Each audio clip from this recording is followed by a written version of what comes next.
Welcome to the Denison Forum podcast. I'm Mark Turman, Executive Director of Denison Forum. We're glad to have you along with us as we seek to equip believers to think biblically, to live holy, and to serve intentionally, to just extend the kingdom of God in every good way in this time and place. This is a part of our special Politics Discerned Differently podcast series, and you can find this podcast on all of your favorite podcast platforms. You can also find more resources about politics and civility and navigating this unusual and many ways historic season that we're in. You can find that on the Denison Forum website, which is denisonforum.org/election. Not only are there podcasts, but there are articles and other supporting material, not only from us, but also from some of our friends and partners. You can find all of that at denisonforum.org/election. I was thinking about what to call this. We want to talk about what it means to be salt and light for Christ in these uncivil times, to navigate this political season. What does it mean to be a cultural missionary as compared to a cultural warrior? I even thought about calling this Echoes, Extremism, and Enthusiasm for Politics. We don't know exactly what we'll call it in the end, but joining me today are a couple of friends of Denison Forum. Carmen LaBerge is a radio host, but she's also an author and speaker. You can find her at times on Mornings with Carmen as a part of the Faith Radio Network. She also can be found at her own website, which is carmenlaberge.com. I get the privilege of talking with her on a regular basis through her radio show, and is really an incredible opportunity. I love the way she puts together both things like politics as well as foreign affairs, affairs of the heart, politics, parenting. We cover all kinds of ground. We talked about astronauts even today.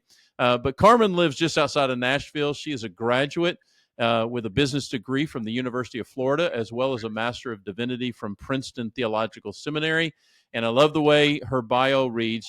She resides just outside of Nashville with her husband, Jim, and they raise kids, cows, chickens, and cultivate fruit trees, laughter, and a very good life. So we're glad to have her as part of the conversation. Also joining us is a returning guest, Patrick Miller, who is a pastor, cultural commentator, who writes about politics, culture, technology. He has articles that have been written and published by Christianity Today, Newsweek, the Gospel Coalition, and other publications as well. You may have come into contact with his very popular podcast called Truth Over Tribe, which is one of Apple's top news commentary podcasts. There he will interview Christian thinkers, writers, and authors. He and Carmen have done some work together, so they're familiar with each other, and we'll have fun in this conversation. Patrick also wrote or co-wrote the book Truth Over Tribe, Pledging Allegiance to the Lamb and Not the Donkey or the Elephant. He's also about to publish a book called Joyful Outsiders that is in pre-sales right now, but will come available in January. Patrick has a Master of Divinity from Covenant Theological Seminary. He also pastors a church called The Crossing, and he and his wife, Emily, have 2 children. So, Patrick, Carmen, welcome to the Denison Forum Discerning Politics Differently podcast. We're glad to have you with us.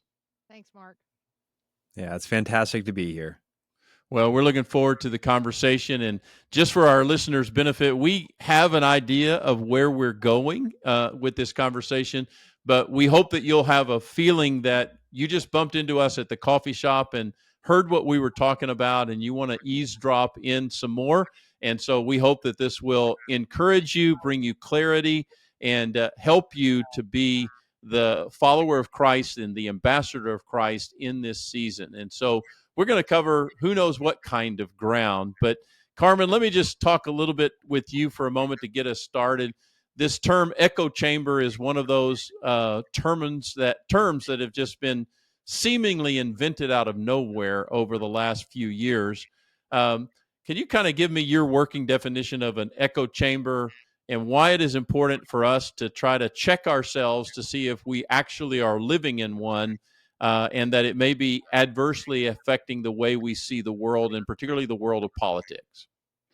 Sure. I think this is a good starting point for the conversation. So we've all been in an echo chamber, whether we know it or not. We move actually between different echo chambers, depending on how diverse our day or our week or our month or our year happen to be. So I was recently invited to join some women who they get together every single week. They've been getting together every single week for longer than any of them can remember. They are all more mature in terms of age than I am. And they were surprised to discover that I didn't agree automatically with everything that was said, with every viewpoint that they offered. Like, they were stunned. They didn't even think anybody like that existed. And I said, now, Mhm. I'm curious to know, like, why do you think anybody would just instantly agree with everything that you said? And they literally, their system is so closed. They are the only ones sort of feeding back into the same loop. They are a closed echo chamber. And so the only time that we are ever exposed to any ideas other than our own is when we widen that circle, when we allow other voices to be heard. And so any of us who want to be heard in a conversation, we're always kind of like intruding into whatever the existing echo chamber is.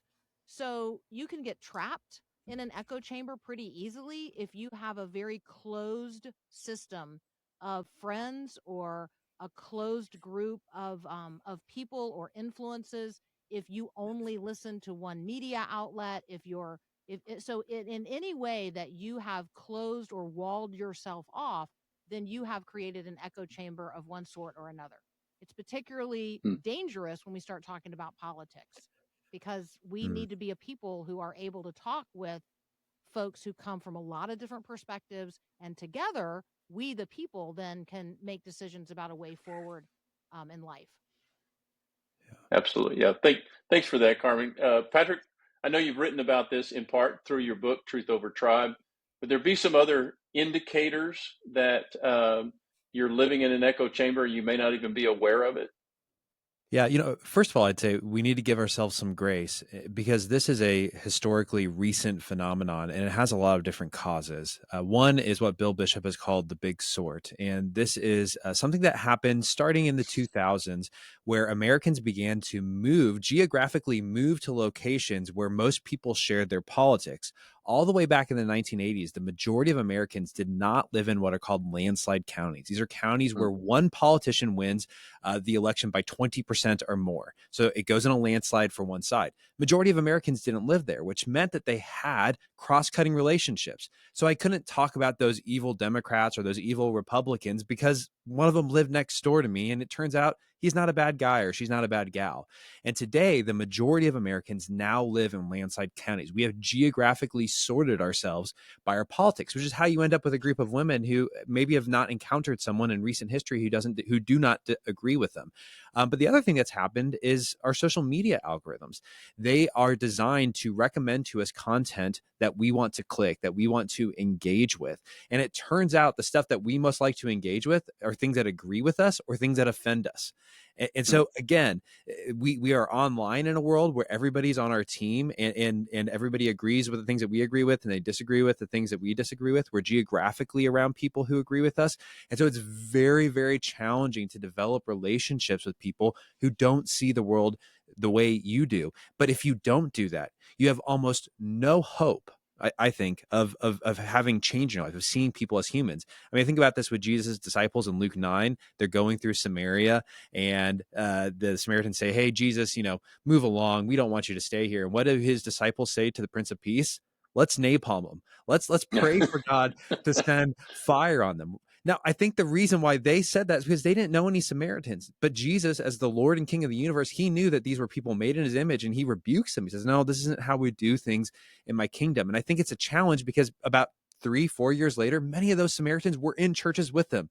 They were sitting across the table from them. And that's what we need in our life. We need those cross-cutting relationships so that we can actually encounter people who see the world differently and realize we might disagree about some big things, but you are not a demon in disguise. Yeah, and it makes me wonder, how do we change this? So I have pastored and lived in a North Dallas suburb for about 30 years, and it's been a regular. The first 10 or 15 years, when I started pastoring here in this area, we started having a bunch of people that moved here from Atlanta. It was mostly business related moves. There were companies in Atlanta that had Dallas offices and vice versa. And we just seemed to trade all kinds of people, both that would come in and out of my church and also out of my neighborhood, back and forth to Atlanta. And then in the last 15 years, it's been that way with California, but the reasons have not been driven by business moves. They've been so many people. I talked to somebody yesterday. I just had to get out of California because of this, that, or thing. And they were usually referring to something political, not something career related. And so I guess one of the questions that kind of grows out of this, well, a quote that I read this morning: people don't believe what others say. They don't believe what others do. They usually believe what their friends tell them, and they always believe what they think and what they say. And so, if that's your mindset, but Patrick, if we are resorting these ways into landslide counties and communities, and even people saying, well, I don't want to be in a blue state, I'm going to be in a red state, or vice versa. I don't want to be in a red state, I want to be in a blue state. How are we going to get around those people that see the world differently? How are we going to hear their views and perspective? Well, again, we need to give ourselves some grace. You may be located in a region where there are very, very few people who disagree with you. But that said, in most places in America, there are people who disagree with you, and it will require some intentionality on your part to find those people. And here's the key: not to sit down with them and tell them why you think they're wrong, but to sit down with them and say, hey, you see the world differently than I do. Tell me your story. Help me understand why you stand on these particular issues in this particular way. And you'll find out often the reason is it is their story. I mean, we stand where we sit. We don't come to our conclusions in a vacuum. And as you get to know those people, you may find your own ideas are challenged, which can be a great thing if you have wrong ideas, or you might find that your own ideas are strengthened because you realize, this person has a great reason, but I know that I'm standing in the truth, and I feel more confident now that I've talked to this person. But that's something you have to actively seek out. At our church, we literally gave everybody in our church $5 gift cards to a local coffee shop that was locally owned. And we said, hey, we want you to do one thing: find someone who disagrees with you about something substantive, take them out for coffee, you pay for their coffee with this gift card, and you sit down across them and say, help me understand why you believe what you believe. Your job isn't to answer their questions. Your job isn't to try to convince them of something. It's just in that first conversation to be a listener. And this is proverbial wisdom. Listening is a key before you begin speaking.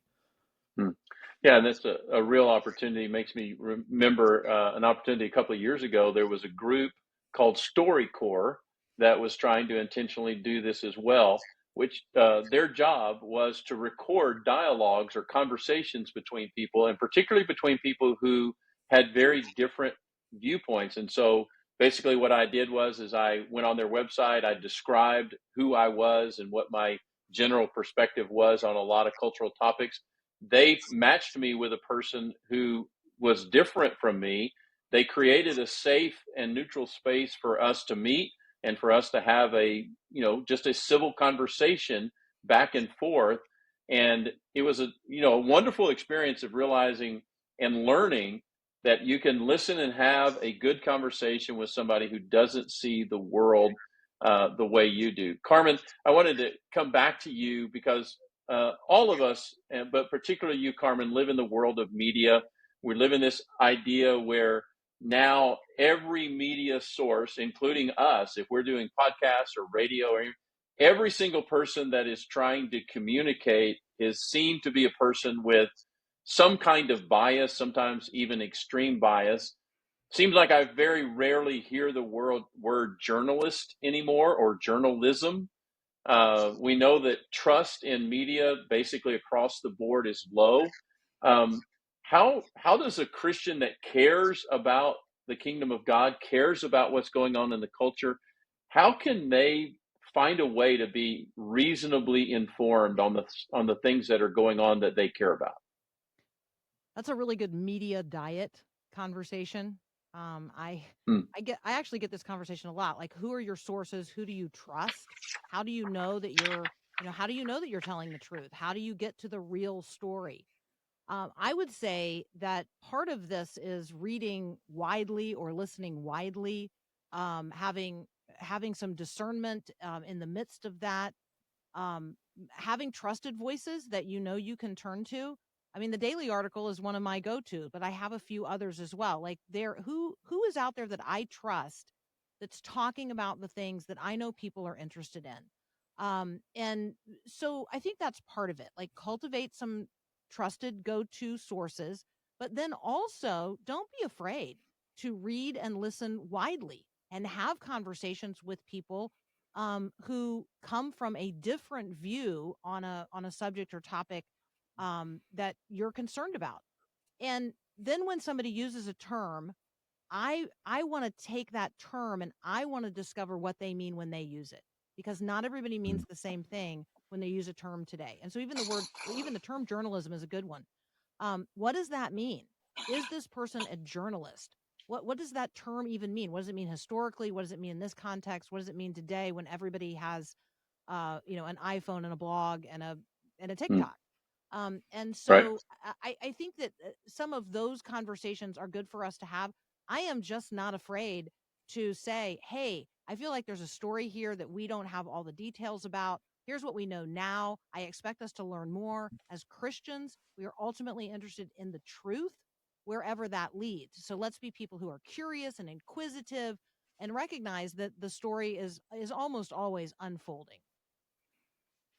Yeah, it's a good word. And that, I had a pastor friend of mine that taught me to lead the church by saying, as much as we know now, here's what we think and here's what we're going to do, leaving open that door that there's always the possibility of more information. Patrick, I know that you mentioned it a moment ago, just an understanding that we're all still, I think, trying to really comprehend, which is that particularly internet media, social media is driven by algorithm rather than by what at least many of us thought was just randomness, but is actually driven by an intentional algorithm. And we're learning more and more about that. I think we're coming to increasing levels of clarity about the role of social media and that type of thing. Do you think that Christians should just abandon social media as not a worthwhile source, even though so many, particularly those that are 30, 35 and younger, get a very high percentage of their news is coming to them through their social media feeds? Um, what would you say, particularly to those in that younger demographic who lean a lot on social media? How should they be looking toward that kind of information coming to them? Yeah, but let me try to give a nuanced answer, because you're absolutely correct. A large proportion of people between the ages of 18 and 35 are currently drawing their news information from social media. Now, the question is, what form of social media? Are you gathering those from shorts on YouTube, shorts on TikTok? Are you gathering those from Twitter where there's articles and you're clicking the articles? Or are you just reading, tweets and threads about particular issues? I think this is obvious. The world is really complicated. And it's hard in a 1,200 word news article to articulate the entirety of the truth about any single event. It is near impossible to do so in 60 seconds on TikTok or 60 seconds on YouTube or in 140 characters on Twitter. And that's where I think a lot of people are getting their news. They're seeing headlines, and so they're reading the headlines and think that the headline summarizes. I mean, how many times, if you actually click it, do you read the headline and read the article and discover, okay, this was a headline designed to get me to click something. This did not really describe what happened. And so that's my fears. When people say they're getting their news from social media, what do you mean when you say that? Are you actually going to the news sites and gathering it? But the second thing I would add to that is you have to realize how this content comes to you. Artificial intelligence is what powers social media, and they're what are called AI recommender algorithms. And their job is to recommend to you content that the platform provider believes will keep you on their platform. So by the way, it's designed not to take you away and go to the article or go read the full thing, because they want you to stay on Facebook. They want you to stay on Instagram. So they might be giving you news-like material, but they don't want you to leave the platform. But they also want it to be emotionally engaging, because when you're angry or you're joyful or you're upset, that's when you want to continue scrolling, because you're looking for the next dopamine hit. What will the next video be? Here's the biggest thing. When you get your news from social media, it is completely decontextualized. By which I don't merely mean that every bit of information is, if you read a newspaper with articles, they are all, different stories. What I mean is each little bit, you're going to go from a cat video to a story about a murder to a puppy video to a story about what happened with Donald Trump. All of that context is lost, and that's not actually how we think. That's not how the human brain is designed to work. And so you're going to really train yourself to have a granular mind where you can't stay focused on anything, and you begin linking things in strange ways. And so it's actually, I think, an absolutely terrible way to gather the news. I'm not saying that you can't learn anything about the news from social media. I'm saying if that's your primary news source, you are almost surely going to be misled. Yeah, and I think that's the reality that we need to face, is that many times we're coming to the news and to the sources that we choose because we want to know something, but we don't realize the vulnerability that we have. We don't realize that we can be misled. I have a friend that I work with here at our ministry who said, when he was young and exploring faith, that he was eager to be led, which put him in a place of being easily misled, and actually led him for a significant period of time into a cult that was very dangerous and destructive to him. And that awareness that we can be misled as easily as we can be led.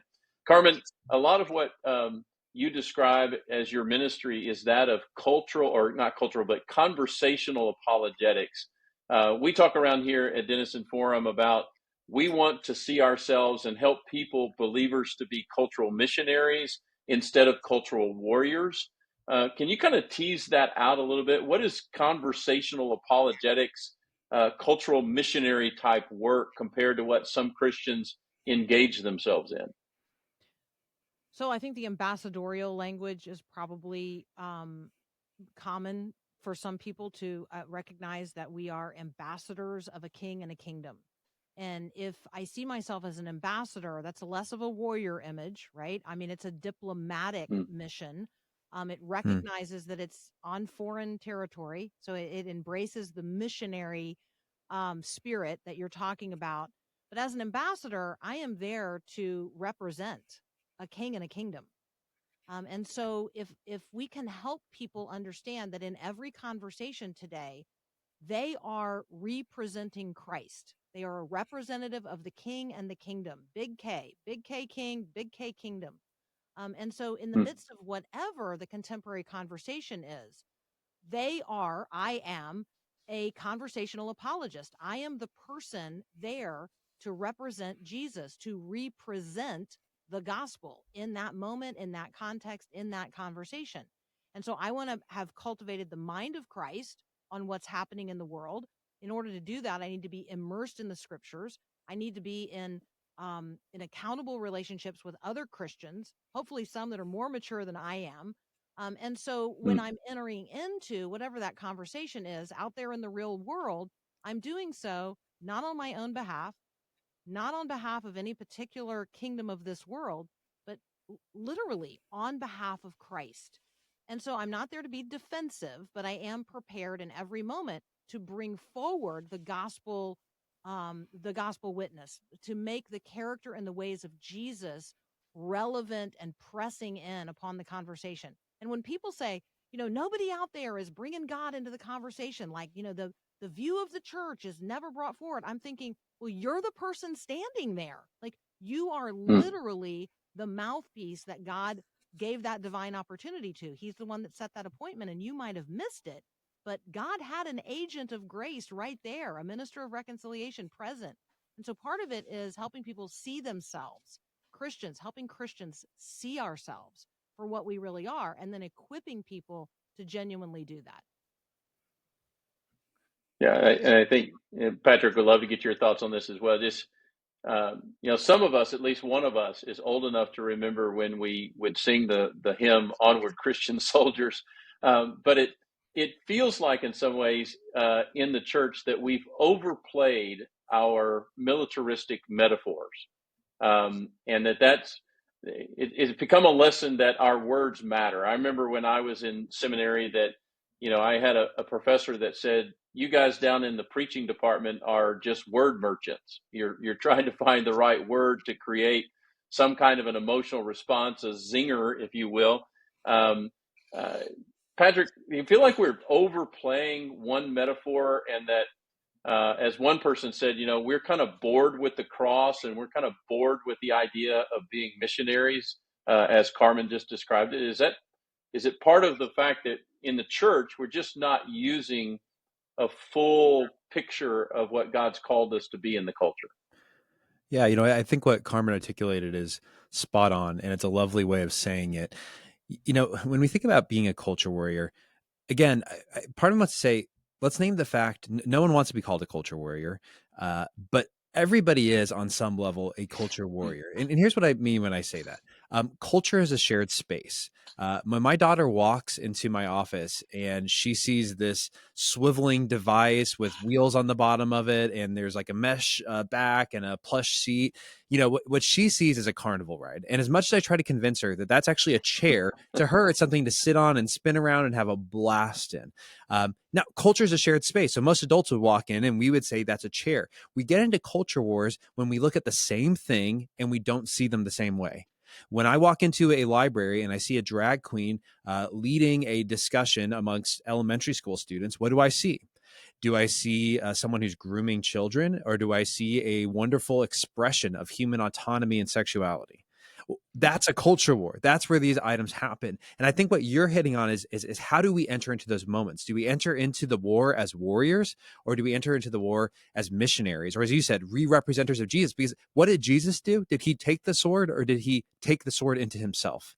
And of course, he was killed for our transgressions. And so I think that has to be our orientation in these war zones, is to say, look, we're not here to fight. We're here to heal. We're here to redeem. We're here to reconcile. And that totally changes your orientation in those battles. Yeah, and it really starts to acquaint us with something that is really biblical, but often uncomfortable for us, which is the idea of suffering rather than winning. And maybe that's an idea that we can chase out here for a minute, is this idea that has kind of grown up in the midst of all of the culture war terminology. And we have some idea in our brains and sometimes in our hearts as Christians that we're supposed to, quote unquote, win. And we don't even have a real clear definition of what that would mean. But we seem to be moving farther away from the idea that in Jesus's perspective, winning in some ways means a willingness to both suffer and serve, which is what missionaries do, as opposed to a different definition of winning. So how's that hit either of you? I mean, do we have just wrong ideas about, quote unquote, winning in the culture? I'll jump in. I think that for both what Patrick said and then Mark, what you just said, one of the things that comes to mind is that we are so trapped in the immediate. I mean, now is it, and this is our time. And God's got this eternal perspective, and we actually have read the end of the book. We know the God who knows the end from the beginning. And whether or not we trust him, and we trust that he is really working it all out together for the good of those who love him and are called according to his purpose, that he really does know the plans that he has, like, we either trust that or we don't. And it is hard. It's always been hard to live as a Christian in the midst of the already and the not yet. But I don't think that is communicated very frequently today. I mean, I just know a lot of Christians who imagine that it's their job to make wherever they are a Christian place, whatever that means, a Christian home, a Christian community, a Christian school, a Christian nation. And we are Christians, and we are generationally responsible for the time in which we live to advance the gospel in all ways, but we're never going to take it. Like, we're not taking it for Jesus. That's not, in terms of like overcoming all the differences and all the opposition to him in a particular time and space. I see no biblical evidence that that's going to happen until he comes again and takes it for himself. And one thing I would add to that is, as Christians, we don't want to be outsiders. We have this idea that we're supposed to be insiders in our culture. And there's Mm. historical reasons for that. But let's set all that aside for just a moment. We forget that part of our identity in Christ is the fact that we've been called to be exiles, sojourners, and foreigners in this world. I can point to countless passages that use those terms to describe our identity.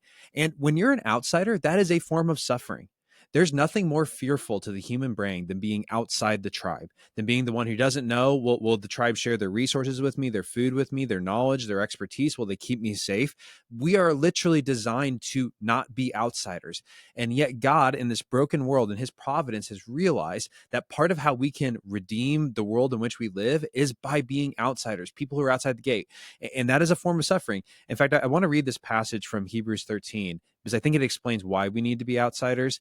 This is Hebrews 13:12. It says, so Jesus also suffered outside the gate. So just catch that. Mm. It's talking about where Jesus was crucified, outside the city gate of Jerusalem. This is his city. He's cast outside of it as an outsider, and that's where he's killed. That's where he's crucified.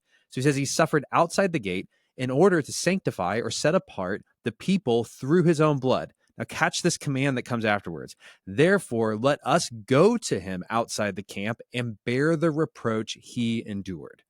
That's a command from the Bible to say you might want to be an insider. It's time to go outside the gate and be with your Savior who was crucified outside the gate and bear the reproach alongside him, knowing that through that suffering, there is redemption, there is healing. And that actually is historically how the church has most changed the world, not by being insiders always, but often by being outsiders.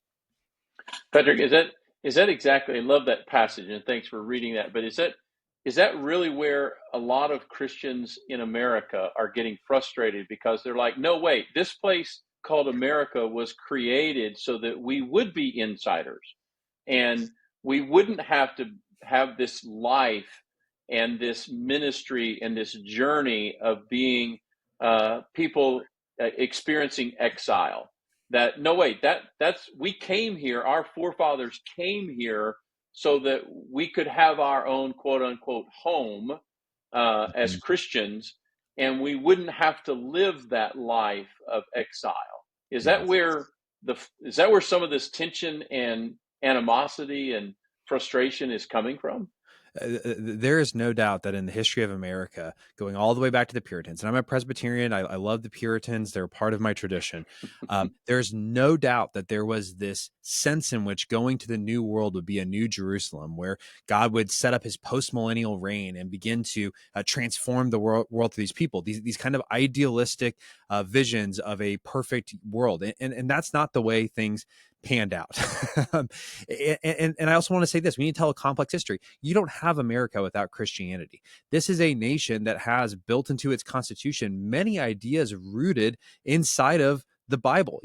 Anyone who wants to deny that is not telling you the truth. And yet, if you go back to the early forefathers of our nation, you will meet many men and many women who were not Christians, who were not drawn to these ideas because of any sense of faith. We can say for a fact that two of our first three presidents, one of which was not an Orthodox Christian, the other one who outright denied Christianity. So we have to paint an honest picture of our history. But here's the key part. If you go throughout American history, you will find Christians at every juncture who were outsiders. Let me just ask a question. People were like, oh, it's so much harder today. Okay. Imagine going back to Mississippi in 1962 and preaching a sermon in Mississippi about the truth of interracial marriage, that that's not a sin. How's that going to go for you? Would you be Yeah. an outsider there if you're Orthodox?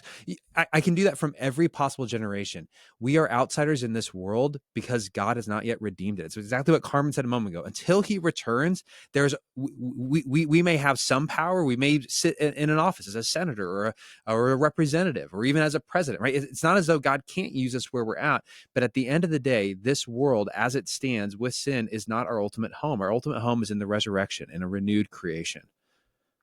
Yeah, it's a good word, and makes my mind go in a certain direction where I've been pondering for the last few days, couple of weeks actually. And Carmen, I'd like to get you to respond to this initially, and both of you to weigh in, and maybe the expression of this and some of the feeling of this being people of exile and being in that experience, and like I said, embracing this idea of Jesus suffering outside the gate. So here's the thought process I want to try on for you and get you to respond to, starting with Carmen, which is our system of government is built on the idea of majority rule and minority rights. That majorities will shift back and forth, and majorities will get to lead the way, but never to the point of crushing the minority and their right to exist and to speak. My thought is where could I find scriptural support for that?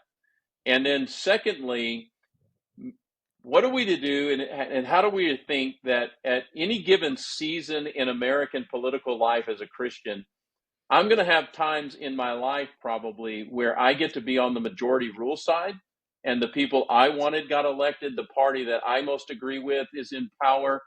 And then what do I do when I am in the minority side and I need to contend for my understanding of faith and faith with involved in culture? How do I handle myself in that environment? And we seem to have lost that dynamic, that we as Christians particularly have this idea, no, it should always be that we, quote unquote, Christians, however we want to expand and define that group, we should always be in the majority, and we should always be leading the way. And we don't like the idea of being in the minority position. So that's a long way around the bush, Carmen, to say, does any of that make sense? And is that part of our struggle as Christians trying to engage our culture right now? Okay, so I'll make this observation. There's probably not just the three of us, but pretty much any group of mature Christians that you want to pose such a question to, somebody can find a text in the Bible to support whichever component part of that you want to see illustrated or defended. So I'm going to resist the temptation to say, well, if we look here in the Bible, we have an example of majority rule, because I don't necessarily, the first ones that came to mind were not good. Like crucify him does not really like that that doesn't feel like an example that I want to point to in terms of like positive majority rule. Now, Right. backtrack a few days from that, and you've got, Hosanna, Hosanna, blessed is he who comes in the name of the Lord. So if we're electing Jesus on Palm Sunday, then yes, the majority rule crowd looks really good. But if we're going to talk about what, we would describe as Maundy Thursday, like suddenly it doesn't look so good anymore. So I think that, what I want to talk about, I would always be seeking to maybe transition the conversation to what does God's rule and God's reign look like, no matter what particular form of government I happen to live in as a Christian. Could you be a Christian today if you lived in China? Like, could you still be a Christian? Well, the answer is yes. Well, then obviously the form of government is irrelevant. The form of government that I live under, not just the particular party that happens in any particular cycle of American politics to get elected, but in terms of a form of government, can I still live as a Christian in the United States of America no matter who gets elected president? Absolutely. I could live as a Christian in a completely non-democratic, small d, non-democratic form of government, in something that's not Republican at all. I mean, in something that's oppressive and actually where I have no rights as a woman, no rights as a human being, no right to religious freedom, no right to speak my voice, no right to gather together with other people. So the freedoms that we enjoy here in the United States should never be, we should never fail to recognize just how incredible a privilege that is. And yes, how we have won and guaranteed and ensure those rights. And those are I think the freedoms in which we want to then explore. Okay, we are the Christians who are alive today in this particular nation state, in this particular time, and we have the opportunity to cast a vote. What are we going to do with that? So I don't know if that lands the plane on your question at all, but those were some of the thoughts that were ruminating as you were asking your question. Yeah. No, that's helpful. Patrick? Yeah. Can I think you nailed it at the beginning of there and said it so well. And really, we do have to realize our situation is situational. God's put us here, but he could have put us anywhere, and he's going to call us to follow him no matter where that is. Um, I, as you were sharing, I was thinking about the fact, I don't have a Bible passage here, that both of these ideas in conjunction with one another really are the child of Christianity. And here's what I mean when I say that. And remember I said earlier, America does come downstream from Western Christianity. This nation doesn't exist without it. Here's what I mean. Where do you get the idea that the minority deserves special protection? Where does that come from? Because if you go back to ancient Rome, if you were the pater familias, the guy in charge of the whole Roman household, you could take advantage of anybody in the household. If there was a slave, it didn't matter if they were 8 or 15 or 30, you could use them sexually, you could abuse them physically without any recourse. That was your right. There was no sense that minorities deserved protection or that women deserved protection. Where do we get the idea that those who are weak deserve special protection? Well, it comes from Jesus. He's the one who said it'd be better to tie a millstone around your neck than to hurt a child or lead a child astray. He's the one who gives us the notion that it is actually the weak who are deserving of special attention and special care, and that they aren't to be discarded and ignored or set into the social margins. So the idea of minority rights, you don't have it. Literally, you do not have it in world history until Jesus. So that's a child. But also catch how majority rule is as well, because you can flip it too. And you can say that in the ancient Roman world, it was really a minority that was in charge. You had the imperial family that was in charge of everything. And who said that the masses of the people, they actually matter? They actually have a value, even though they're all peasants, they're all slaves, and you think you can walk all over them as the Roman army. You can crucify them wherever you want. You can tax them until they have no money left, right? Who's the one who says these are all people made in God's image, and you might not value them, but he values them all? Well, now you see the other side where even the large group, the majority, is highly valued. But you don't get either of these pictures, by the way, until you have Christianity. And then it's when you put them in conjunction with one another that you have the system that we call liberalism with a small L. I'm not talking about conservative and liberal, just liberalism in general. And that is the child of Christianity. And when it's properly functioning as a methodology, we get the politics of civility. We get the politics of kindness. We get the politics, one might say, of the kingdom, where people are treating each other with respect and dignity. And you cannot get that without Christianity. So that's not a Bible verse. It's just a historical argument to say without Jesus, we don't have these ideas, and they are beautiful ideas. Yeah, and I would add to that, Patrick. I just want to cheat off of. I want to cheat off of Patrick's answer to the question. Okay. Yeah, and I think very well said. And I also think that's where you get the dynamic, the helpful dynamic that we see in the better days of our country, and you still see it some today, and in our churches. This idea of both leadership and accountability, and that dynamic plays out itself in terms of majority rule and minority right, and that's what will be with us. Whoever wins, whatever party, whatever candidate wins in November or in any election, we'll pick up and start with that new dynamic the next day, which is, okay, the opinion and the view and the direction that the majority gets to now lead out in is still going to have to deal with the accountability and the opinion and perspective of the minority. Fortunately, because of Jesus and because of Christianity and because of our forefathers, there's no we're going to pack up everybody that's in the minority and put them on a ship to another part of the world the day after the election. Fortunately, we don't live in that. And the benefit of that is that minority can create that kind of accountability that leadership always needs.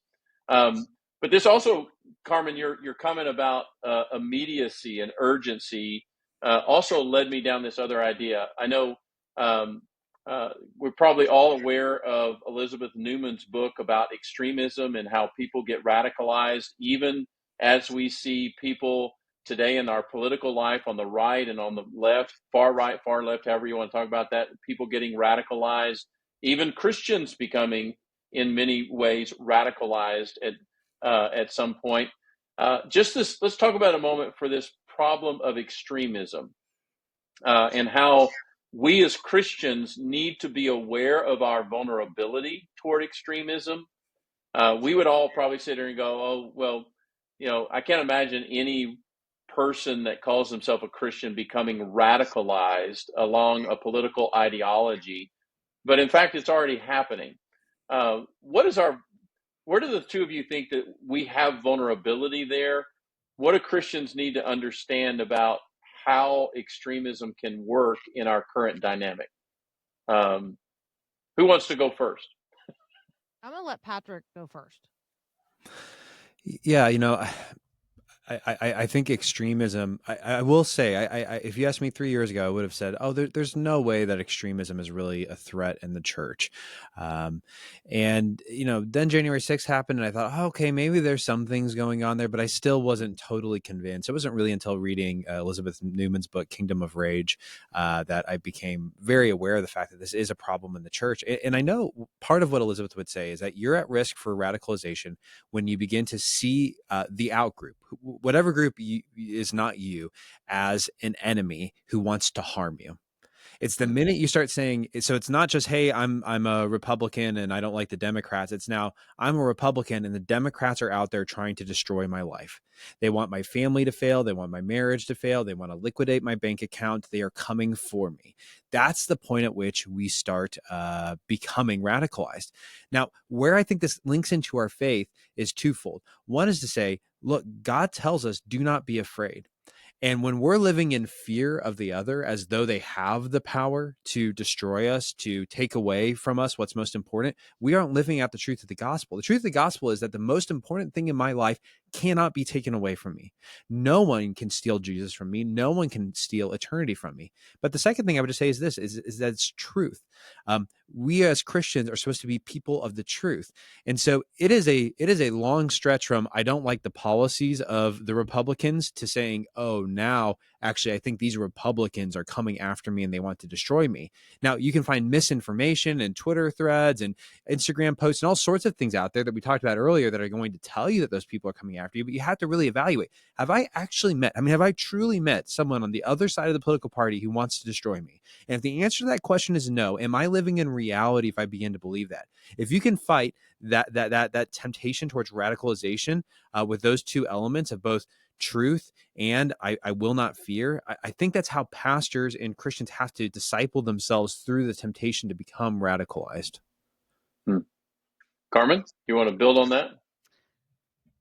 First of all, I agree with everything Patrick just said. And there is not a better book out there than Elizabeth's book, Kingdom of Rage. And I think that for me, the shift in perspective is the one that I'm always inviting people to consider making. So if they are at a place where they actually do believe that the other party is now on a path that really does want to harm them, take their wealth, take their children. I mean, it's a long list of the fear that has now resulted in this sense that the other party, the people in the other party, really are out to harm me, and that is the test of extremism. Once you've arrived at that point, then how do I talk with you? How do I help you begin to see something differently? Because I can't just say to you, wait a second, those are still people. I mean, I can say that, but it's ineffective. Because in the mind, the mind has already made the shift. That is an enemy. It's an enemy combatant. So I describe what happened to me when I, at one point in time in a particular organization, I really did see other people as the enemy. They were really fighting at cross purposes with what I was being led to do, and the good that I thought we were all pursuing together. And they were, in my view, seeking to harm not only me, but people like me. And then God just really changed my perspective on them as individuals. And I went from seeing them as enemies, like literally enemy combatants, to prisoners of war. And it's really hard to be angry at a prisoner of war when you can see that person as captive to a false set of ideas, as captive to an agenda that is not life-giving, it's not anger that you feel. It's deep pity. And it produces a different response. It presses in on my compassion side. I want to stand close enough to the fire to snatch them out. I'm no longer fighting against them. I am now fighting for them.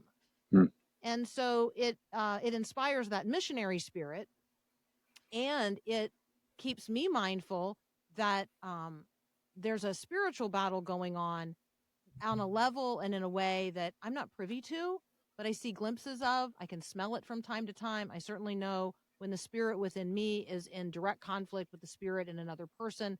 And when I'm mindful of that, I am reminded this is not a battle of flesh and blood. And that is something I feel like we have to constantly be reminded of and remind each other of, because that's the threat. The threat is that it moves from the conversations we've been having to a literal battle of flesh and blood. And so I hope that's clear. It's the perspective of the Christian that needs to shift in seeing a person who is advancing a cause in a direction that's clearly not life-giving. I need to see that person as having ideas that are captive to an enemy thought process. Yeah, absolutely. A good reminder, and a reminder that especially when it comes to engaging in politics in the way that we are privileged to get to do, that a person that disagrees is not automatically evil. They may just simply have a disagreement about how to solve a problem. But we have gotten to such a place of polarization that sometimes our parties or our candidates seem to be asking for blind loyalty from us on all topics. And hopefully we can move away from that kind of an extremism and that kind of definition of loyalty. But there is this sense of urgency and this sense of vulnerability, I think, particularly toward being radicalized or moving toward an extreme. And it's not just something that is a temptation of the young. I've heard, had recent conversations with people say, that people that are in their older generation, those that are beyond 60, they have this sense of, hey, my life is starting to come to its home stretch, and we have to do something now, or we're going to lose the culture. We're going to lose the opportunity of faith. And so we're vulnerable no matter where we are on the age spectrum. But let me move us forward just a little bit. We got time for maybe another question or two. But wanted to kind of try to bring us around to something that Christians can pray about, can work on. And my first question to both of you is, do you feel like Christians are generally fearful of admitting, you know what, I just don't know. I don't know about that topic, or I changed my mind about that. Do you sense that Christians generally try to avoid that kind of attitude? They somehow feel like that they're admitting that they're not spiritually mature like they should be, or they're not as informed as they should be. When you look at the Christians that you're talking with and learning about, do we seem to be uncomfortable with that terminology of I don't know, or I changed my mind about that? Patrick, you want to lead off on responding to that? Yeah, I suspect that depends on your environment, your upbringing, the kind of Christian culture you're in. Fundamentalism has had a huge impact on Christianity, evangelicalism, in the church in general. But part of a fundamentalist attitude, and this is not unique to Christianity, you can find fundamentalist progressives who've never been inside a church, and you find fundamentalists in every crowd, is that they believe that they truly do have the corner on the truth in every possible issue. They know what kind of skirts you should wear. They know what kind of cars you should drive. They know what the Bible says about this, this, and that. They know the right economic policy for the president. You name it, they know the answer to it. And usually in fundamentalist circles, there are individuals who are the houses, one might say, of absolute truth. It might be a pastor or a father. I mean, it can be lots of different things in lots of different places. And because those people are often upheld as the ideal leader, what you see amongst those who are sitting under them is a sense that I should grow into that. So if the pastor has all the answers, or dad has all the answers, or again, you can be outside of the church. If the protester and rally leader has all the answers, then that's what I need to be as well. And so I can't admit when I don't know things. I don't want to admit it, because that would be admitting that all the truth that I've already committed myself to might not be true. Now, of course, I think there's a real beauty in admitting that you don't know what you know, that you don't know what you don't know, and admitting that you don't have all the information, because it turns out, as the Bible says, we are fallible creatures. We make errors all the time. My human brain is not equipped to handle all the information in the universe. And I love to learn new things. I love to be challenged. And I think you can even look at Jesus. I mean, isn't it interesting that he asked questions? This is the king of the universe. He actually can know everything, and he actually does know everything. And even he showed curiosity about people, about their heart, about what they believed. And if he can show curiosity, which is almost a way of saying, he doesn't say, look, I don't know everything, but it's a way of saying, I want you to share what you know with me. And I think we as humans, and Jesus is also obviously fully human, fully divine, but we as humans who don't know everything, how much more so should we feel freedom to say, I'm not a fundamentalist. I don't have the corner on the truth in everything. There's things I'm more confident about and things I'm less confident about, but I want to have an attitude of openness towards others. Yeah, great word. Carmen, you want to add anything to that? The older I get, the more I realize how little I know. And that is Amen. absolutely honest. And then I would also say that the more times you have gone back over a stretch of a discipleship journey in order that you can walk with a believer on a stretch that you've already been down. Like, right? So the withing conversation, if you're going to be walking with a young person on a path of discipleship, if you're going to be walking with a new believer, regardless of their age, on a path of discipleship, there's going to be a lot of stuff that you already know. You've literally already walked that path. But it's the co-discovery that's so much fun, right? That's when they have an aha moment. It's when the light comes on for them. It's when the truth dawns. It's when right? It's that, I think that's the part where Jesus, who's literally the know-it-all, but who frequently throughout his life acted like he didn't know it all, right? Because he's walking with people who are discovering it for the first time. And so I think the more we are like Jesus, the more we know, because we know God, we know his character, we know his ways, we know his word, we know the future that he holds in his hands, but we don't live as if we know it all, because there's a whole lot of people who are still discovering him. And it's a whole lot more fun to be on a path of co-discovery than it is to, be the person who, nobody really likes, because you're the one who acts like you know it all. So I'm voraciously curious.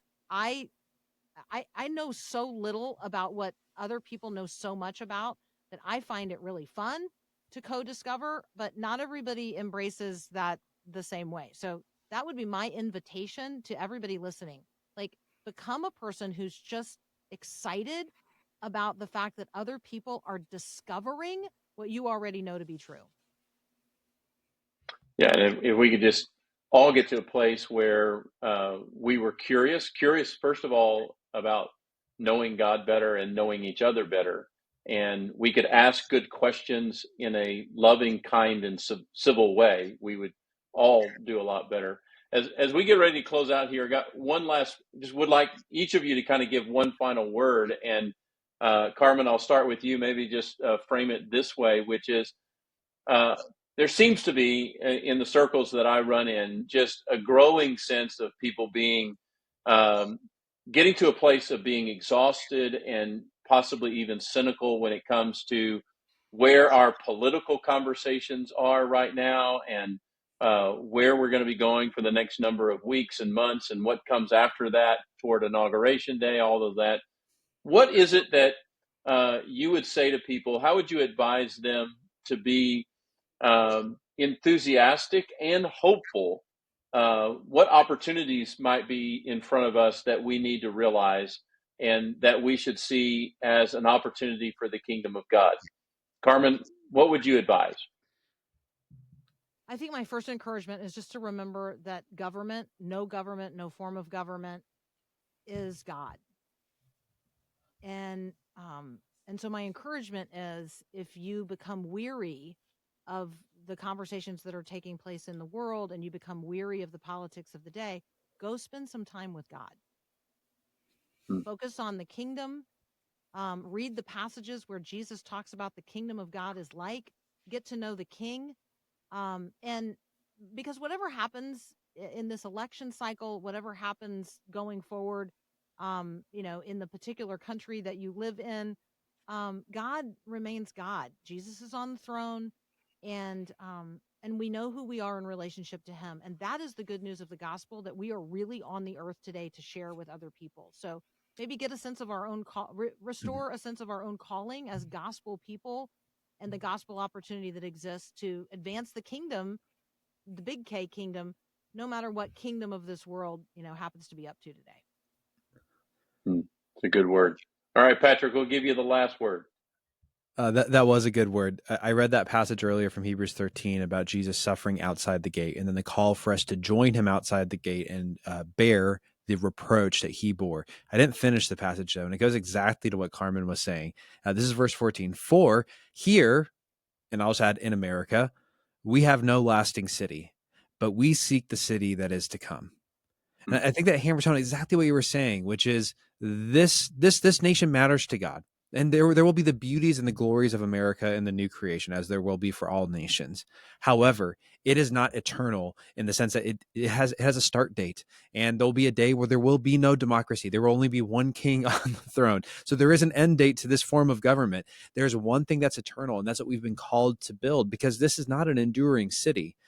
So what I would maybe encourage people to do on a practical level is to stop telescoping your attention out to what's happening in Washington, D.C., and start focusing your attention where you actually have the ability to make change and influence lives. And even if it's disappointing to you, that is your own home. That is your own neighborhood and local community, maybe a city if you're in a smaller city, or a suburb if you're in a smaller area of a city. That's the place where you can make a real difference. And by the way, that is politics. Politics is how we organize our lives together and do our lives together. So if you are fixated on this election, go join the school board. Okay. Go join the PTA.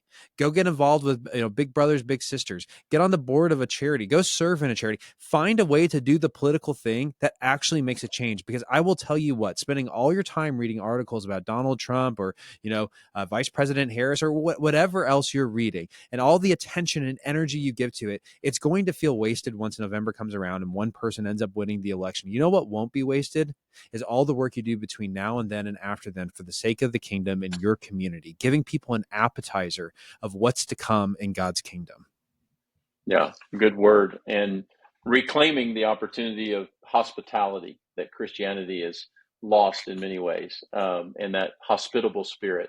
Guys, thank you both for being a part of this conversation, and also want to thank our audience for listening and eavesdropping in on our conversation today. If this conversation has been helpful to you, please rate, review us on your podcast platform. Share it with family and friends so that they can be a part of the conversation as well. Let me remind you, you can find Patrick in his writing. His upcoming book, Joyful Outsiders, is in pre-release right now and will become available in January. You can also find his podcast, Truth Over Tribe, on your podcast platform. You can find Carmen on the Faith Radio Network. You can also find her at carmenlaberge.com. And you can find more resources from us at Denison Forum, denisonforum.org, and particularly on the election, denisonforum.org/election. And we'll see you next time on the Denison Forum podcast. God bless you.